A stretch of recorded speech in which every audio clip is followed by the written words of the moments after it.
5 more things that you do wrong. I've explained previously that there are 2 guaranteed ways by which you will cause your no-contact regime to be breached. It is fundamental that you impose a solid and total no-contact regime. The first method of causing it to be breached is by contacting us first.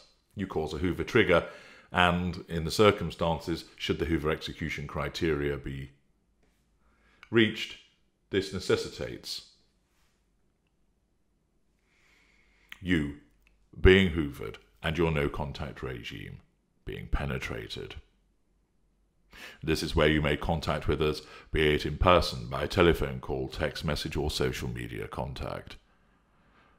The second method by which you guarantee the breach of your no-contact regime arises out of where we contact you, but you left the door wide open.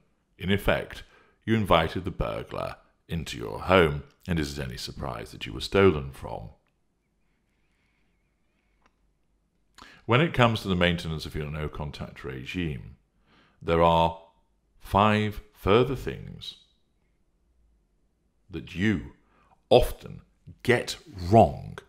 This is either because you don't understand what a no-contact regime is, because you've not accessed my material previously, and instead had the misfortune to listen to or read the work of somebody who doesn't understand narcissism, doesn't understand it from the perspective of us, doesn't understand the way that we think and the way that we operate. Or, if you have accessed my material, you've struggled to implement it as a consequence of your rampant emotional thinking, which doesn't want you to listen to the logic. Your no-contact regime will, will be breached if you make these 5 mistakes. 1. Not blocking our telephone number. 2. Not blocking our email address. 3. Not blocking us on every social media platform, or even better, removing yourself from every social media platform that you occupy. 4. Not changing your telephone number or numbers. 5. Not changing your email address or addresses, or at the very least, setting our email addresses to spam. You will notice that there are 2 parts to ensuring that you don't make these 5 mistakes, and to enable you to impose a robust no-contact regime where it comes to the matter of electronic communications. The first is to prevent us from contacting you using our existing platform. We can call or text you from our existing number and it gets through. We can continue to email you from our existing email address. We're able to post messages to your social media and send direct messages from our relevant account or accounts. You may be surprised to learn that many people don't actually block us when they are supposedly implementing no contact. For a smaller percentage, this is because those individuals have misunderstood the concept of no contact. They think it is all about ensuring that the victim doesn't contact the narcissist, and therefore believes mistakenly that numbers ought not to be blocked because the victim believes that they will somehow be able to resist the urge to respond to the narcissist in the event that a message comes through. A further percentage do so either naively or arrogantly because they actually believe that the narcissist has gone. They believe they will never be hoovered. The victim believes that since the narcissist raged at them and told them it was over and they never wanted to see the victim again, that must mean that this was the final disengagement or the final discard. And as you will know from my other video, there's no such thing as that. You may think that you have caused massive wounding to the narcissist, that you expose the narcissist in such a way that there is no way on earth that the narcissist is going to hoover you. So many times I have read comments and received questions from my readers which state, there is no chance of him hoovering me, not of the way I made him go berserk. She wouldn't dare to hoover me, not since she knows that I know what she's really like and that I'll tell everybody. I don't think it'll hoover me, HG, because he has somebody else now, and after the way he left me, he's not going to come back and hoover me, is he? Such thinking is complacent and dangerous. There is always a risk of a hoover. Furthermore, if you think that you have put in place a no-contact regime, but you've left the door open by not blocking our access to you through any and all electronic means of contacting you, then you will be hoovered. It might not be straight away, especially if the narcissist has selected a new prospect or has embedded a new intimate partner primary source who we're currently infatuated with, but it will happen at some point. I see comments from people stating, "I haven't heard from the narcissist in 3 weeks, he's gone for good." 3 weeks. That's nothing. Others may say it's been silent for 6 months and therefore they know that they're safe. Balderdash. I hoovered somebody after a gap of 12 years. I have had another reader who confirmed she was hoovered after 32 years. Now, naturally, I'm not old enough to hoover after that time, but I wouldn't put it past me to hoover after 32 years at some juncture. If you don't block us from the phone, email and or social media, you're inviting a hoover. Why is this? 1. As narcissists, we are creatures of economy. If there is a simple, straightforward and low-energy method of contacting you, we'll take it. Consider this. If we couldn't contact you through electronic communication, what are some of our alternative options? Write a pen and paper letter to you? Organise a tenant to hoover you in person or by telephone? Send you a gift? Attend on you in person? Those are options, but they require more effort, and sometimes considerably more effort, than the simple action of sending a text saying, "Hi, how are you doing?" 2. It invites a swift response from you. As your emotional thinking surges on receipt of that message, it's so easy for you to fall temptation to type a reply, whether we're being pleasant or whether we're being horrible. That temptation, driven by your emotional thinking, is high, and you answer before you even grasp what you're doing and what you're inviting.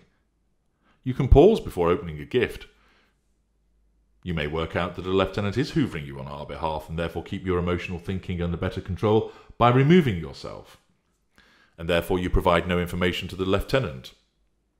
You may recognize the handwriting on an envelope and pause before opening it. Who is this from? I ought to resist opening it, throw it away, burn it.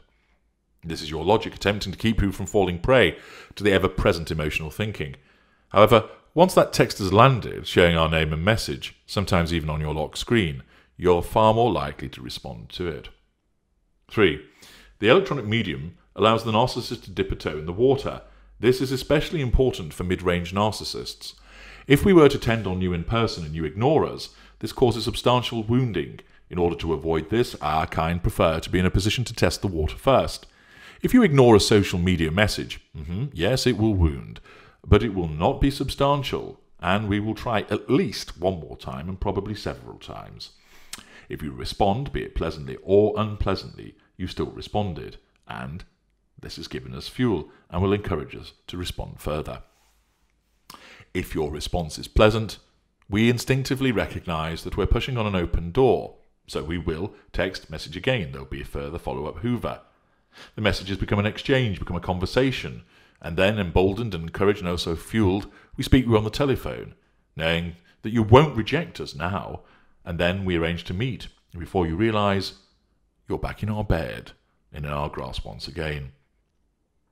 The electronic medium enables us to create a landing point, a bridgehead, without too much risk, and once established, it becomes a base for further messages as we hoover you hard. 4. Even if you don't respond, and invariably you will, we know that you see the message, and we will gain some thought fuel, ephemeral as it is. This may give way to feeling wounded when time passes and there is no response, but we still gathered some thought fuel beforehand. 5. Our need to assert control, of course, is so great that as if you present us with an easy way of getting in touch with you, we'll take it through the direct assertion of control. You may as well send us the keys to your house and leave the front door open. Even if you've wounded us in the past, the impact of that fades over time, and indeed is often outweighed by other factors in the Hoover execution criteria. We won't pass up the opportunity to hoover you if you've left an electronic gate open. Accordingly, if you do not block us from all methods of electronic communication, then you will be hoovered. You'll be hoovered and your attempt at no contact has failed. It's highly likely that our hoovering will prove successful. We'll assert control over you and garner fuel from you. And this may lead to us resurrecting the formal relationship if we so choose. I know that there are many of you who want to be hoovered because you want that contact from us again. You haven't got your emotional thinking under control at all. If you leave that electronic gateway open, you'll be hoovered. But do understand this happens when we decide, not when you want it to happen. Accordingly, if you are the disengaged former intimate partner primary source, it is highly likely we'll have someone else, and therefore, unless it's malign, you won't be hoovered until your replacement is in devaluation, which could be months, or even years later. If you're a shelved intimate partner secondary source, you'll face a hoover, but not necessarily when you want it. You'll receive comfort crumbs instead, and then the hoover to take you off the shelf is decided by us, not you. If you are a disengaged intimate partner secondary source, rare as it is, then we have no interest in you, because we're engaging with other, more reliable appliances. And yes, with the electronic gateway open, you will be hoovered, but at a future point of our choosing, not at your dictating. However, blocking of our electronic method of reaching you isn't sufficient. You need to go further. Otherwise, you are still inviting hoovers from us. You must change your telephone number. You must change your email address. And you must come off social media. This is because, although blocking will have some effect, it really isn't enough. We will ring you or text you from an alternative number, obtain a burner number, there are apps that enable us to do this, or we will use a lieutenant's number, maybe someone you thought that you could trust, and thus you take the call or read the text, and thus your blocking is ineffectual. We will create a new email address. It's very easy to do, and we will do so repeatedly to get around your blocking of us. We will create false profiles or message through somebody else's profile, or just stalk you using these profiles, even if we don't contact you. If we don't know your telephone number, if you're not on social media, and we don't have an email address for you, we can't hoover you. Yes, some narcissists will expend energy and effort and money to perhaps obtain that new telephone number and email address. But for the most part, most narcissists won't. They will go and find some low-hanging fruit instead. It's a little bit like a burglar. He'll go and find an easier choice. It is only really, possibly upper range, greater or ultra, who will look to obtain your new details. I understand, of course, that some of you will be resistant to doing this because it will be an inconvenience to you, either socially or work-wise. You must resist such thinking as it is guided by emotional thinking. Of course, changing the profiles, numbers, email addresses won't guarantee you won't be hoovered, for the reasons that I've just outlined. But changing them, you put in place a significant hurdle, which will go a considerable way to preventing you being hoovered. You'll either force the narcissist to expend time and effort to ascertain the new numbers, or you'll force us to use alternative methods to hoover you and breach your no contact. We might not know where you live or where you work, or these venues may be some distance away, and thus by closing as far as possible the electronic gateway, by blocking and changing, there is more chance we will focus on an easy target rather than waste time trying to gain fuel from a source which has become more difficult to extract from. Total no contact is hard to achieve but not impossible. Moving continents, fleeing to the mountains and changing everything about your prior life, cutting off all routes of reaching you through friends and family, etc. is doable, but it's difficult. However, there are many simple gains that you can achieve. The gains. They can be obtained by changing the electronic method of reaching you. Most narcissists are either lazy lessers or modicum of effort, minimum of effort, mid-rangers. Even if you make it halfway difficult, they'll go and find somebody else, because there are plenty of other victims available. If you have to have some channel of communication with the narcissist, for instance co-parenting, then choose email. And I expand upon this in the How to Co-Parent with a Narcissist package. If the court order says that you've got to have some communication, clearly you have to comply with the court order. Make it clear that this is the only means by which the narcissist can communicate with you, that you'll only check the email address, say, twice a week at a set time on a Saturday or a Wednesday for emails and no other time. This way, you will reduce your exposure to the hoovers, which have to get through by reason of there being a need for communication. And with them being in writing, you can then regulate yourself in terms of your response and endeavour to get your emotional thinking under control. You must not fall into the trap of thinking that keeping open an electronic channel is a pressure valve or a safe way of ensuring that we don't turn up in person. Many people will think, well, if I allow him to text message me, it means he won't turn up at the house. That's wrong and is an outcome of emotional thinking. If you think it's a wise move to keep open a text communication so this will prevent us from coming to see you in person, this is emotional thinking, poor logic, because doing this will mean that you are hoovered with the consequences of you feeling anxious, being subjected to more and more repeated hoovers through text and more. These repeated hoovers, which have been allowed to happen because of the easy electronic route, will invariably result in your emotional thinking surging, and then we have managed to start seeing you in person again. Don't think you can resist this happening because it's very hard for you to do, because your tipping point will be reached through the repeated surging of your emotional thinking. If we can't reach you through electronic means, it's not a given that we will turn up in person.